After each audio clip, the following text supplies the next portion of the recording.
Hello guys, welcome to my YouTube channel SKL classes. तो dear students, आज मैं आप लोगों को फटाफट अंदाज में बताने वाला हूँ सेंटेंस। तो देखते हैं सेंटेंस। दोस्तों, इससे पहले मैंने वीडियो डाली है सेंटेंस कैसे बनता है, लेकिन आज आपको बता दें सेंटेंस में हम आपको बताने वाले हैं इनके टाइप्स। क्योंकि डियर स्टूडेंट्स, कई बच्चे ऐसे होते हैं जो सेंटेंस के भाग नहीं जानते हैं, जिसकी वजह से कभी डायरेक्ट इनडायरेक्ट बनाते हैं तो गलत हो जाते हैं। तो प्रिय मित्रों, सबसे पहले हमको ठीक से पहचान मालूम होना चाहिए कि एक सेंटेंस कितने प्रकार के होते हैं और अलग अलग प्रकार के सेंटेंसेस को हम कैसे जान सकते हैं। तो डियर स्टूडेंट्स, सेंटेंसेस को बांटा गया है, आप सभी को पता होगा, 5 पार्ट्स में बांटा गया है। पहला जो सेंटेंस है वो कहलाता है असर्टिव सेंटेंस। Assertive sentence. दूसरा जो पार्ट है इसका है इंट्रोगेटिव सेंटेंस। और तीसरा पार्ट है इसका इंपरेटिव सेंटेंस। और चौथा पार्ट है इसका ऑप्टेटिव सेंटेंस। और लास्ट है एक्सक्लेमेटरी सेंटेंस। तो डियर स्टूडेंट्स, ये जो 5 पार्ट्स हैं इस सेंटेंस के हैं, assertive, interrogative, imperative, optative and exclamatory. तो हम आज आपको इन 5 को अलग अलग पढ़ाकर आपको समझाने का प्रयास करेंगे। और अगर आपको किसी भी प्रकार की कन्फ्यूज़न रहती है दोस्तों, तो आप एक कमेंट ज़रूर कर देना। जिस भी टॉपिक पे आपको कन्फ्यूज़न हो, हम आपको सारी आपकी जो भी कन्फ्यूज़न है उसको दूर करने का प्रयास करेंगे। ठीक है दोस्तों। तो पहला है असर्टिव सेंटेंस क्या कहलाता है। तो दोस्तों, एक एक करके हम सबको समझाने का प्रयास करेंगे। तो असर्टिव सेंटेंस को अगर हम हिंदी में कहें तो असर्टिव सेंटेंस को हम हिंदी में कहते हैं कथनात्मक वाक्य। असर्टिव सेंटेंस मीन्स कथनात्मक वाक्य। तो दोस्तों, कथन है जो हिंदी में हम पहले समझें कि कथन, इधर शब्द आया है कथन। तो कथन 2 प्रकार की होती हैं, बातें 2 प्रकार की होती हैं, या तो स्वीकार करना या फिर मना कर देना। मतलब या तो पॉजिटिव या फिर नेगेटिव। मतलब या तो आप किसी बात को मानने के लिए कथन होगा या ना मानने का कथन होगा। तो दोस्तों, असर्टिव सेंटेंस कथन को हम 2 भागों में बांट सकते हैं, या तो मानने योग्य या ना मानने योग्य। मतलब असर्टिव सेंटेंस को दोस्तों बांटा गया है 2 भागों में। जो पहला भाग है उसको हम बोलते हैं पॉजिटिव सेंटेंस। और दोस्तों, इसी का दूसरा नाम है अफर्मेटिव सेंटेंस। पॉजिटिव या अफर्मेटिव सेंटेंस। तो पॉजिटिव या अफर्मेटिव का मतलब है ऐसे वाक्य जिनमें किसी तथ्य को, किसी बात को, किसी स्टेटमेंट को स्वीकारा जाए, एक्सेप्ट किया जाए, वो कहलाता है सकारात्मक या अफर्मेटिव या पॉजिटिव सेंटेंस। ठीक है दोस्तों। जिस वाक्य में किसी बात को स्वीकारा जाए, जिस वाक्य से किसी बात को स्वीकारा जाए, उसको हम बोलते हैं असर्टिव सेंटेंस। क्या बोलते हैं दोस्तों? उसको हम बोलते हैं असर्टिव सेंटेंस। तो आपको पहले हम बता दें कि असर्टिव सेंटेंस कैसे बनता है। तो असर्टिव सेंटेंस की अगर हम बात करें तो आप दोस्तों एक चीज़ का हमेशा ध्यान रखेंगे, जो सबसे मेन है टेंसेज में और इसके बाद जो इनडायरेक्ट स्पीच आएंगे उसमें सबसे मेन चीज़ है असर्टिव सेंटेंस का जो एक क्रम होता है, जो सीक्वेंस होता है, आपको वो याद होना चाहिए कि इसका सीक्वेंस क्या होता है। ठीक है दोस्तों। तो सीक्वेंस इसका क्या होगा?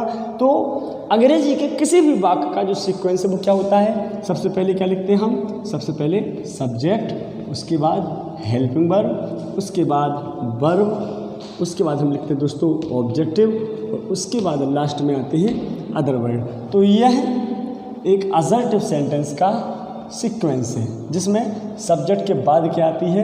Helping verb. आप देखेंगे जब तक आप असर्टिव पढ़ें, इंपरेटिव पढ़ें, इंट्रोगेटिव पढ़ें, नेगेटिव पढ़ें, डायरेक्ट स्पीच पढ़ें, इनडायरेक्ट स्पीच पढ़ें, आप कुछ भी पढ़ते हो दोस्तों, तो सारा खेल किसका होता है? सब्जेक्ट और हेल्पिंग वर्ब के सीक्वेंस का, क्योंकि ये बदलते रहते हैं। ठीक है दोस्तों, कैसे बदलते हैं हम आपको आगे बताएंगे। अभी आपको इतना ध्यान रखना है कि जो अजर्टिव सेंटेंस है उसका वाक्य का जो क्रम है वो क्या होता है?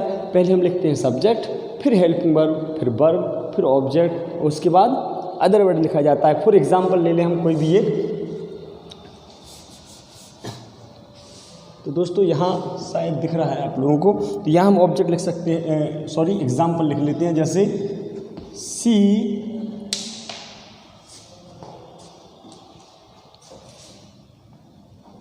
रीड्स माई लेटर, वह मेरा पत्र पढ़ती है। तो यह है सब्जेक्ट, वर्ब और ये हुआ ऑब्जेक्ट। तो सब्जेक्ट, वर्ब, ऑब्जेक्ट। ठीक है दोस्तों, अगर हम इसमें कोई दूसरा सेंटेंस ले लें जिसमें हेल्पिंग वर्ब भी आ जाए और अदर वर्ड भी, तो हम लिख सकते हैं जैसे she is reading my letter with you. ठीक है दोस्तों, तो इसमें शी क्या है? सब्जेक्ट, इज क्या है? Helping verb, reading verb, my letter object, और विथ यू ये क्या हो गया? Other word. ठीक है दोस्तों, तो हमको याद रखना है कि असर्टिव सेंटेंस जो होता है उसका क्रम होता है subject, helping verb, verb, object and other word. और असर्टिव सेंटेंस को हमने बांटा है दो भागों में। पहला है पॉजिटिव सेंटेंस या अफर्मेटिव सेंटेंस। तो दोस्तों, स्वीकार करने वाली बात, मतलब जिसमें नहीं शब्द ना आए और जिसमें प्रश्नवाचक शब्द ना आए, बात को सीधा सिंपल तौर पे कहा जाए, स्वीकारात्मक कहा जाए, पॉजिटिव वे में कहा जाए, वो कहलाता है पॉजिटिव सेंटेंस। तो ये आपके सामने जो एग्जाम्पल लिखा है या एक पॉजिटिव सेंटेंस का एग्जाम्पल है। ठीक है दोस्तों, उसके बाद दूसरा आता है इसका जो पार्ट है वो है इसका नेगेटिव सेंटेंस। क्या था दोस्तों? नेगेटिव सेंटेंस आता है। नेगेटिव को हम हिंदी में क्या बोलते हैं? नकारात्मक वाक्य। नकारात्मक वाक्य, नकारात्मक मतलब जिसमें किसी बात को नकार दिया जाए, मना कर दिया जाए, वो हो गया नकारात्मक, नेगेटिव। इसमें नेगेटिव में क्या होता है? तो नेगेटिव में जैसे no, not, never, neither, nor आदि शब्दों का प्रयोग होता है। क्यों? क्योंकि इसमें हमको मना करना है, नहीं शब्द आना चाहिए, वो हो गया नेगेटिव। तो नो नहीं, नहीं, कभी नहीं, ना ही और ना तो, मतलब ना शब्द इसमें आता है, वो हो गया नेगेटिव सेंटेंस। तो दोस्तों, हमने आपको बताया है कि असर्टिव सेंटेंस जो होता है उसका एक क्रम होता है। तो ये भी असर्टिव सेंटेंस और ये भी असर्टिव सेंटेंस है, क्योंकि ये असर्टिव सेंटेंस के दोनों पार्ट है। तो इसका भी क्रम क्या होगा? इसका भी क्रम यही होगा। कैसे? कि subject, helping verb, helping verb कैसे आएगी? जैसे इधर इज था, नेगेटिव क्या बन जाएगा? She is not reading my letter, negative में बनाना है, क्रम यही रहेगा। ठीक है दोस्तों, तो ये होगा आपका असर्टिव सेंटेंस। मैंने बहुत शॉर्ट में आपको बताया है, आपका जो मेन चीज़ है वो याद रखना है इसमें, असर्टिव सेंटेंस का जो क्रम होता है वो क्या होता है। ठीक है दोस्तों,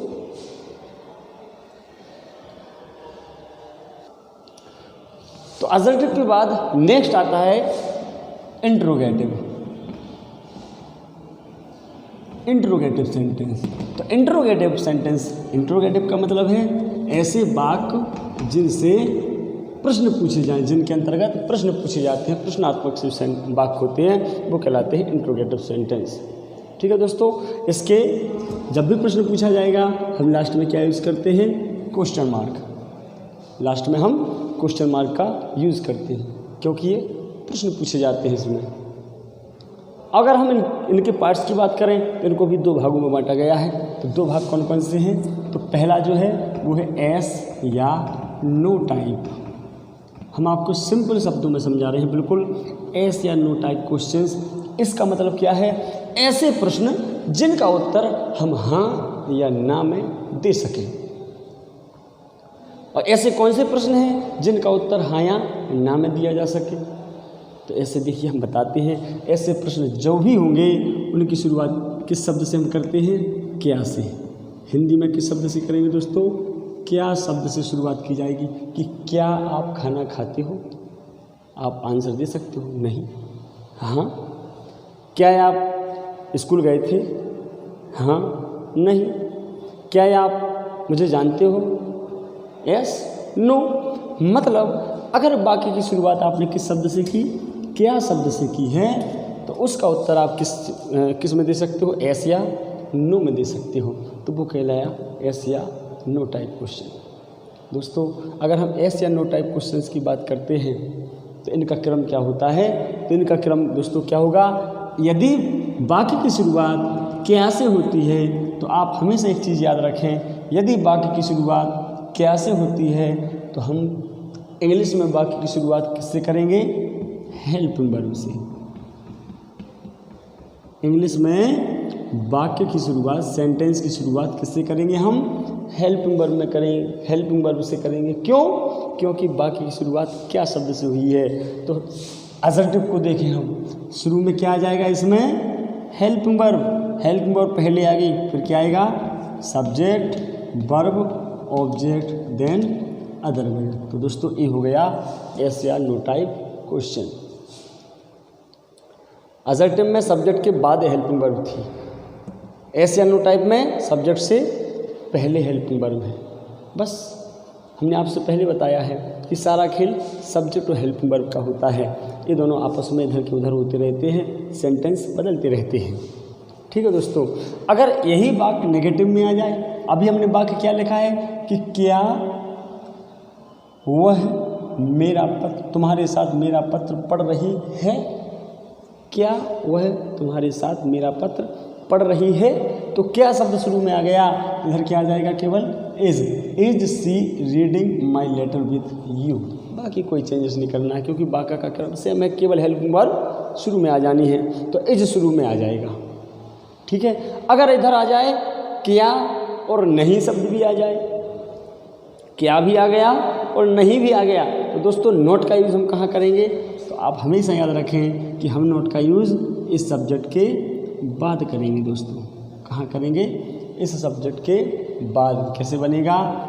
is she not reading my letter with you.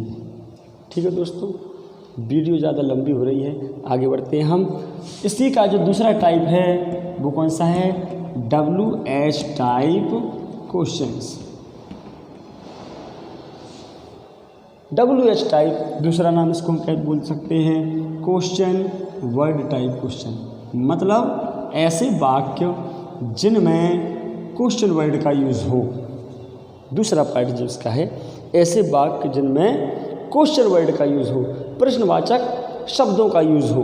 प्रश्नवाचक शब्द जैसे what, why, where, when, how, who, whom, whose, etcetera. तो डियर फ्रेंड्स देखिए इसमें ये क्या है? What, why, where, when, how, who, whom, whose, etcetera. ये इतने जो भी सभी क्या है? क्वेश्चन वर्ड है। ये प्रश्नवाचक शब्द हैं और ये वाक्य में कहाँ लिखे जाएंगे? हिंदी के वाक्य के बीच में आते हैं। कुछ लोग कन्फ्यूज ना हो, व्हाट। यदि हम हिंदी का वाक्य लिखते हैं और हिंदी के वाक्य में हमने कहा कि क्या आपका नाम रोहित है, तो हमने क्या कहाँ बोला? शुरू में। इसका मतलब है कि उसमें क्या के लिए व्हाट नहीं लिखना है, उसमें हेल्पिंग वर्ब आनी है। अगर आ गया कि आपका नाम क्या है, वाक्य के बीच में अगर क्या शब्द आता है तो हम किस शब्द का यूज़ करेंगे? व्हाट का।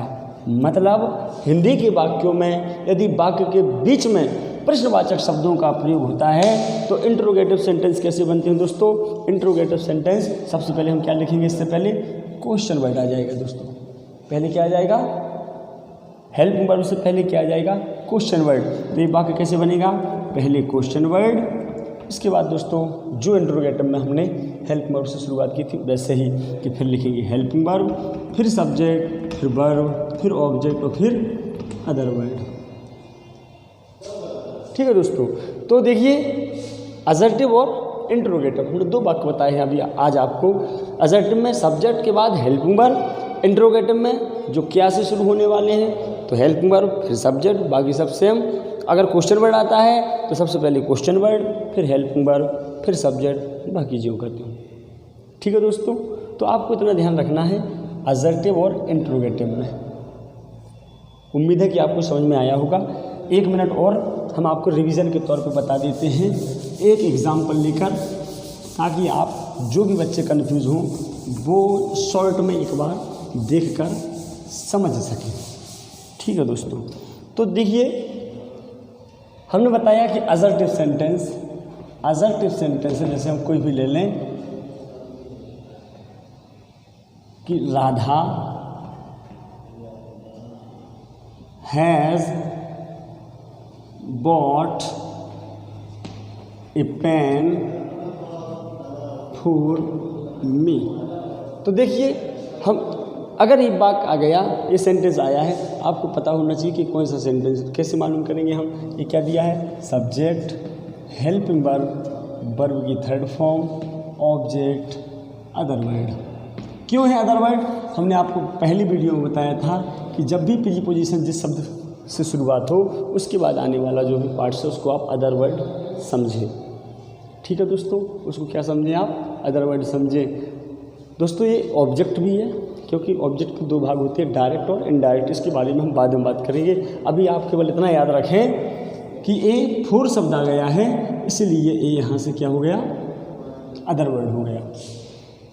दूसरा, अगर हम इसका नेगेटिव बनाना चाहें तो दोस्तों जब भी हम किसी भी वाक्य का नेगेटिव बनाना है और वाक्य असर्टिव में है तो हमेशा हेल्पिंग वर्ब के साथ क्या जोड़ दें? नॉट जोड़ दें। तो इसका जित हो गया पॉजिटिव। इसका नेगेटिव क्या बनेगा दोस्तों? नेगेटिव बनेगा Radha has not bought a pen for me. अगर हम इसके इंट्रोगेटिव की बात करें, इस सेंटेंस को अगर हमें इंट्रोगेटिव में बनाना है, इसमें बनाना है दोस्तों इंट्रोगेटिव में बनाना है, तो हमने आपको बताया पहले क्या लिखेंगे हम? Helping verb. पहले क्या आ जाएगी? Helping verb. तो हैज़, उसके बाद सब कुछ सेम रहेगा। Radha bought a pen for me, जी हो गया इंट्रोगेटिव। यदि हम इसमें क्वेश्चन वर्ड का यूज़ करें, किसी भी क्वेश्चन वर्ड का यूज़ करना चाहें तो क्वेश्चन वर्ड कहाँ लिखा जाएगा? इससे पहले। जैसे when has Radha bought a pen for me, why has Radha bought a pen for me। ठीक है दोस्तों, तो आज आपको समझ में आया होगा क्या कि असर्टिव सेंटेंस जो होता है, आज मैंने क्या पढ़ाया कि जो असर्टिव सेंटेंस होता है उसमें subject plus helping verb plus verb plus object plus other word, मतलब सब्जेक्ट के बाद हेल्पिंग वर्ब। और जब हम इंट्रोगेटिव की बात करते हैं तो इंट्रोगेटिव में क्या होता है दोस्तों? पहले हेल्पिंग वर्ब और फिर सब्जेक्ट होता है। ठीक है दोस्तों, तो ये दोनों चीज़ें आपको इसमें मैंने बताई हैं। और अगर क्वेश्चन वर्ड आता है, क्वेश्चन वर्ड इससे पहले लिखा जाता है।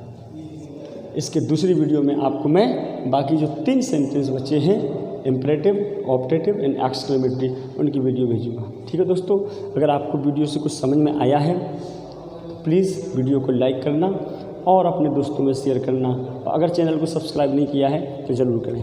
Thank you very much.